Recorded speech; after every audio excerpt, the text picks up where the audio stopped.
എല്ലാവർക്കും നമസ്കാരം. നമ്മൾ സെഷൻ ചെയ്യാൻ വേണ്ടി ഇരിക്കുകയാണ്. അതാണ് ഈ രുദ്രാക്ഷമാലയൊക്കെ ഇട്ടിരിക്കുന്നത് കേട്ടോ. സാധാരണ ഞാൻ യൂസ് ചെയ്യാറില്ല. ഇതിങ്ങനെ സെഷൻ ചെയ്യാനിരിക്കുമ്പോൾ മാത്രമേ ഇത് ധരിക്കാറുള്ളൂ. ഇത് നേപ്പാളിൽ നിന്ന് കൊണ്ടുവന്നൊരു രുദ്രാക്ഷമാലയാണ്, പ്രത്യേകതരം മാലയാണ്. ഒരു എനർജി പ്രൊട്ടക്ഷന് വേണ്ടിയിട്ട് ഉപയോഗിക്കുന്നതാണ്. വീഡിയോ പിടിക്കാനൊക്കെ സമയക്കുറവ് വന്നു തുടങ്ങി. കാരണം സെഷൻസ് ചെയ്ത് തീരുന്നില്ല. വളരെ സങ്കീർണമായ കേസുകൾ ഇഷ്ടംപോലെ വരുന്നുണ്ട്. ഒരെണ്ണമൊക്കെ ചെയ്ത് കഴിഞ്ഞാൽ പിന്നെ കുറേ സമയത്തേക്ക് അനങ്ങാൻ പോലും പറ്റാത്ത രീതിയിൽ തലവേദനയും കാര്യങ്ങളൊക്കെയാണ്. അത്രയും നെഗറ്റീവുള്ള ആൾക്കാരാണ് കൂടുതലും വന്നത്. അപ്പോൾ ഒരു കഴിഞ്ഞ ദിവസം വന്നൊരു ഒരാളുടെ കഥ, അത് വളരെ ഒരു വിചിത്രമായൊരു കഥ. അപ്പോൾ അദ്ദേഹത്തിനോട് ഞാൻ പറഞ്ഞു, താങ്കളുടെ കഥ ഞാൻ വീഡിയോ പറയട്ടെ എന്ന് പറഞ്ഞു. പുള്ളി പറഞ്ഞു, സാറേ പറയണം സാറേ, എൻ്റെ കഥ സാറ് വിശദമായിട്ട് സാറ് പറയണം. കാരണം ഇതേപോലത്തെ ഒരു അബദ്ധം ആർക്കും പറ്റരുത്. ഞാൻ പറഞ്ഞ വിശദമായിട്ടൊന്നും ഞാൻ പറയൂല, വളരെ ഷോർട്ടായിട്ടുള്ള രീതിയിൽ കൂടി എനിക്ക് പറയുള്ളൂ. കാരണം ആളുകളെ കഥ പറഞ്ഞ് ബോറടിപ്പിക്കുന്ന പരിപാടി എനിക്കില്ല. ഞാൻ ചെറിയ ചെറിയ വീഡിയോസേ ചെയ്യാറുള്ളൂ. ചെറിയ രീതിയിൽ കൂടി നമ്മളൊരു 5 മിനിറ്റിൻ്റെ വീഡിയോ ആയിട്ട് ഞാൻ പറയാം എന്ന് പറഞ്ഞു. അപ്പോൾ അദ്ദേഹത്തിൻ്റെ കഥകളൊക്കെ പുള്ളി വിവരിക്കാമെന്നൊക്കെ പറഞ്ഞെങ്കിൽ ഞാൻ പറഞ്ഞു, ഓക്കെ, എനിക്കറിയാവുന്ന കാര്യങ്ങൾ വെച്ചിട്ട് ഞാൻ പറയാം. കാരണം കൂടുതൽ കഥകൾ സങ്കീർണമായിട്ട് പറഞ്ഞു കഴിയുമ്പോൾ നിങ്ങൾ ആരാണെന്നും എന്താണെന്നൊക്കെ ആൾക്കാർക്ക് മനസ്സിലാവും. അതുകൊണ്ട് വേണ്ട, അതെനിക്ക് താല്പര്യമില്ല എന്ന് പറഞ്ഞു.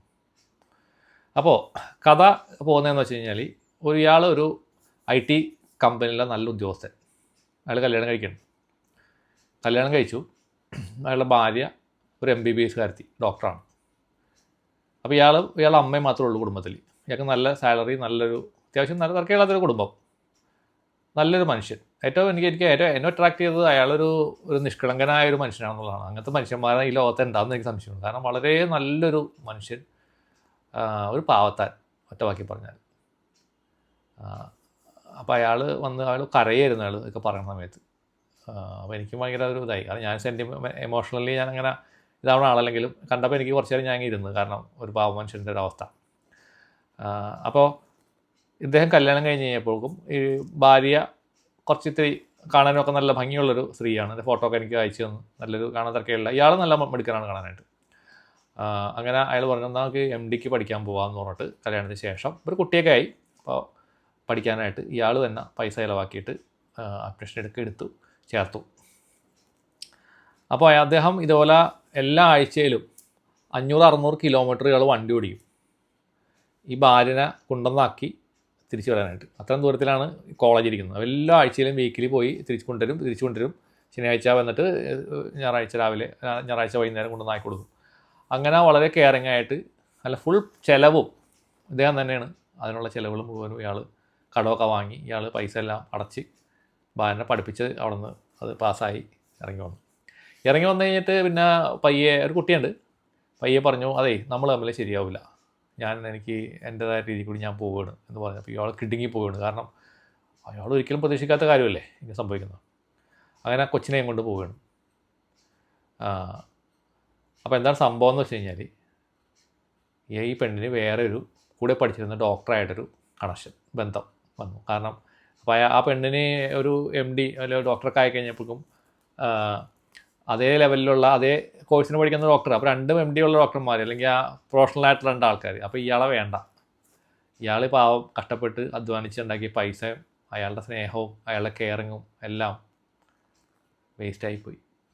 അപ്പോൾ ആ മനുഷ്യൻ്റെ ഒരു അവസ്ഥ ഞാൻ കുറച്ച് നേരം ഇങ്ങനെ ആലോചിച്ചു. ഇതൊക്കെ കേട്ട് കഴിഞ്ഞപ്പോൾ ഇങ്ങനെ ആലോചിച്ചിരുന്നു പോയി. കാരണം ഞാൻ ഈ സെഷൻ ചെയ്യാൻ വന്നപ്പോൾ ഇതിൻ്റെ കഥ തുടങ്ങണമെന്ന് വെച്ച് കഴിഞ്ഞാൽ, സെഷൻ ചെയ്യാൻ വേണ്ടി ബുക്ക് ചെയ്യണം ഇയാൾ. എന്നെ സ്ഥിരമായിട്ട് വീഡിയോ കാണുന്ന ആളാണ്. വീഡിയോ കുറേ നാൾ വാച്ച് ചെയ്തപ്പോൾ ഇതുപോലെ തന്നെ അയാളുടെ അടുത്ത് വന്നു. അപ്പോൾ ചെയ്യാൻ വന്നപ്പോൾ ഒന്നും എനിക്കറിയില്ല, കഥയൊന്നും അറിയില്ല. ചെയ്യാൻ വന്നപ്പോൾ ഞാനിങ്ങനെ പയ്യെ സെഷൻ ചെയ്ത് ഭയങ്കര നെഗറ്റിവിറ്റിയാണ് അയാളുടെ ശരീരത്തിലിരിക്കുന്നത്. ഒരുപാട് നെഗറ്റീവ്സ് ഉണ്ടായിരുന്നു. അപ്പോൾ ഇങ്ങനെയുള്ള കേസുകളിലൊക്കെ ഇതേപോലെ ഒരുപാട് നെഗറ്റീവുകൾ ശരീരത്തിൽ ആൾക്കാരെ വന്നിരിക്കുന്നത് കാണാറുണ്ട്. അപ്പോൾ ഇതേപോലെ നെഗറ്റീവ്സ് മാറ്റിക്കഴിഞ്ഞപ്പോൾ ഞാൻ ചോദിച്ചു, ഇങ്ങനെ എങ്ങനെയാണ് നിങ്ങളുടെ കാര്യങ്ങൾ? അപ്പോൾ സാറേ, എൻ്റെ ഭാര്യയുടെ ഡിവോഴ്സ് കേസ് നടന്നുകൊണ്ടിരിക്കുകയാണെന്ന് പറഞ്ഞു. കാരണം എന്താണെന്ന് വെച്ചപ്പോൾ അയാൾ നീ പറഞ്ഞില്ല. അപ്പോൾ ഞാൻ പറഞ്ഞു, നിങ്ങളുടെ ഭാര്യയ്ക്ക് വേറൊരു ബന്ധം കാണാനുണ്ടല്ലോ, ഒരു പുരുഷനെ കാണിക്കണ്ടല്ലോ എന്ന് പറഞ്ഞു. അപ്പോൾ അദ്ദേഹം പറഞ്ഞ്, അത് ശരിയാണ് സാറേ എന്ന് പറഞ്ഞിട്ടാണ് ഈ കഥ പറയണത്. അപ്പോഴാണ് ഈ കഥ പറയണത്. അയാൾ അധികം സംസാരിച്ചിട്ടൊന്നുമില്ല, വളരെ സൈലൻ്റായിട്ടിരിക്കുന്ന ആളായിരുന്നു. പക്ഷേ പിന്നീടാണ് കഥകളിലേക്ക് പോകണത്. അപ്പോൾ വളരെ ധിക്കാരപരമായ രീതിയിൽ കൂടിയായിരുന്നു ആ സ്ത്രീ ഇയാളോട് ബിഹേവ് ചെയ്തത്. പിന്നെ കോടതിയിൽ ഇപ്പോൾ കേസ് നടന്നുകൊണ്ടിരിക്കുന്നു, ഡിവോഴ്സ് കേസ് ഫൈനൽ സ്റ്റേജിലാണ്. അപ്പോൾ ഇയാൾ പറയാണ്, സാറേ എനിക്ക് രണ്ടാമത് എൻ്റെ മോളാണ്, ആ മോളെ ഒന്ന് എനിക്ക് വീണ്ടും കിട്ടണമെന്നുണ്ട്, സാറേ തിരിച്ചു കൊണ്ടുവരാൻ വല്ല മാർഗമുണ്ടോ സാറേ എന്ന് ചോദിച്ചു. അപ്പോൾ ഞാൻ ചോദിച്ചു, നിങ്ങളെ വേണ്ടാത്ത ഒരു സ്ത്രീ, ആ സ്ത്രീയെ നിങ്ങൾ ബലമായിട്ട് നമ്മൾ തിരിച്ചു കൊണ്ടുവന്നിട്ട് അതിന് എന്താണ് നിങ്ങൾക്ക് നേട്ടം, എന്താണ് നിങ്ങൾക്ക് അതൊന്ന് കിട്ടുക, അത് വേണോ, അതിൻ്റെ ആവശ്യമുണ്ടോ? കാരണം വിട്ടുപോയത് പോയി, നിങ്ങളും അവരും തമ്മിലുള്ള ആ ഒരു സോൾ കോൺട്രാക്റ്റ് അവിടെ അവസാനിച്ചു എന്ന് വിചാരിക്കാം. ഇവിടെയും ഇതിൻ്റെ ഇടയിൽ ഒരു ബ്ലാക്ക് മാജിക്ക് നടന്നിട്ടുണ്ട്. അപ്പോൾ അദ്ദേഹം പറഞ്ഞു, ഭാര്യയുടെ ഫോട്ടോ വെച്ചിട്ട് സാറ് ഹീലിംഗ് ഭാര്യയ്ക്ക് ചെയ്തിട്ട് സാറ് അവരെ മടക്കി കൊണ്ടുവരാൻ പറ്റുമെന്ന് നോക്കാൻ പറഞ്ഞു. ഞാൻ പറഞ്ഞ് നെഗറ്റീവ് അവരുടെ ശരീരത്തിൽ കാണുന്നുണ്ട്, കാരണം ആ ഡോക്ടറും അവിടെ എന്തൊക്കെയോ ചെയ്തു വെച്ചിട്ടുണ്ട്. ഇതൊക്കെ ഈ കാലഘട്ടത്തിൽ, ഇത്രയും പുരോഗമനമുള്ളൊരു കാലഘട്ടത്തിൽ ഇപ്പോഴും ആളുകൾ ഇങ്ങനെയുള്ള കാര്യങ്ങൾ ചെയ്യേണ്ടതെന്ന് കേൾക്കുമ്പോൾ എനിക്ക് തന്നെ അത്ഭുതം തോന്നിപ്പോവുകയാണ്. വലിയ വലിയ ആൾക്കാർ, ഡോക്ടർമാർ പോലുള്ള ആളുകളൊക്കെ ഇപ്പോഴും ഇത്തരം കാര്യങ്ങൾ ചെയ്യുന്നു എന്ന് കേൾക്കുമ്പോൾ വിശ്വസിക്കാൻ പറ്റണില്ല എനിക്ക്. പണ്ടത്തെ കാലഘട്ടങ്ങളിലാണെങ്കിൽ എനിക്ക് തോന്നുന്നു ഇത്രയൊന്നും ആളുകൾ ബ്ലാക്ക് മാജിക്കും സംഭവങ്ങളൊന്നും ചെയ്തിരുന്നില്ല എന്ന് തോന്നുന്നു. ഇപ്പോഴാണ് ഈ മോഡേൺ എല്ലാം സയൻറ്റിഫിക്കായിട്ട് പറഞ്ഞു കൊടുക്കുന്ന ആൾക്കാർ ഒരു വീഡിയോ ചെയ്ത് കഴിഞ്ഞാൽ അതിന് വന്നിരുന്ന് തെറി വിളിക്കുക, കമൻ്റ് ഇടുക, പൊട്ട മണ്ട വിഡ്ഢി എന്നൊക്കെ വിളിക്കുക പറയുന്ന ആൾക്കാരാണ്. ഇത്തരം ആളുകളാണ് ഇവിടെ ജീവിക്കുന്നത് നമ്മുടെ സമൂഹത്തിൽ. എന്നിട്ട് ഇതേ ആളുകൾ ചെയ്യുന്നത് ഇതേപോലത്തെ കാര്യങ്ങളാണ്. അതാണ് ഏറ്റവും അത്ഭുതകരമായ കാര്യം. അപ്പോൾ ഇത് പറഞ്ഞപ്പോൾ പുള്ളിക്കാരനെ മനസ്സിലായി. പുള്ളിക്കാരൻ അങ്ങനെ കടപ്പുറത്തൊക്കെ പോയിരുന്ന് ശാന്തമായിട്ടൊക്കെ ഇരുന്ന് സെഷൻ കഴിഞ്ഞ ശേഷം പുള്ളിക്ക് ഭയങ്കര മാറ്റമാണ്. പുള്ളിക്ക് ഭയങ്കരമായ മാറ്റം എന്ന് വെച്ച് കഴിഞ്ഞാൽ പുള്ളിക്ക് ഇപ്പോൾ ജീവിക്കണമെന്നുള്ള ആഗ്രഹം വന്നു. മാത്രമല്ല ശാന്തി സമാധാനത്തിലേക്ക് വന്നു.